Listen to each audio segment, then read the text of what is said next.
recently. Okay. Point of order, John McDonnell.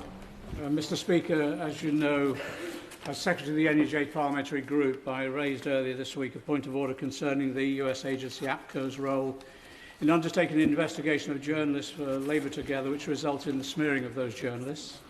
I explained that as a result of concern about the reach of APCO's investigation, a number of honourable members had submitted subject interest requests to the company and to Labour Together.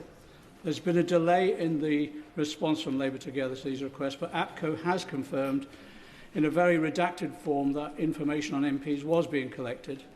And I referred this week to information from a whistleblower, a freelancer involved in the Labour Together inquiry, indicating that APCO had instructed this person to destroy files and material related to the inquiry.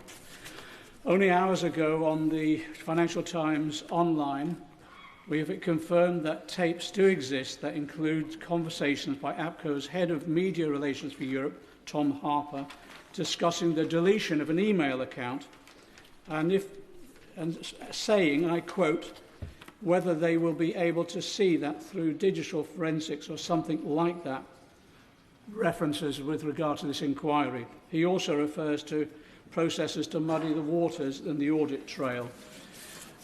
There is also now, I can report, if I can, Mr Speaker, I'm sorry for the delay, I can also report that evidence was submitted to the inquiry by Sir Laurie Magnus, the Prime Minister's ethics advisor, by Paul Holden, one of the journalists who are victims of the smears, but the evidence was not supplied by the Cabinet Office to the Secretariat to the inquiry to Laurie Magnus. On behalf of the NUJ Parliamentary Group, I want to express our concern, but also it is important from the NUJ Parliamentary Group, we are concerned about the smearing of journalists, but we also need to know what, if any, surveillance of honorary members was taking place and for what purposes. And we call again for an independent inquiry into APCO's role and Labour Together's role in this issue.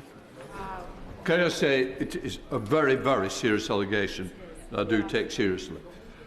Members of Parliament are here to carry out their duties, and what is being alleged is very serious. I do believe it needs to be investigated thoroughly.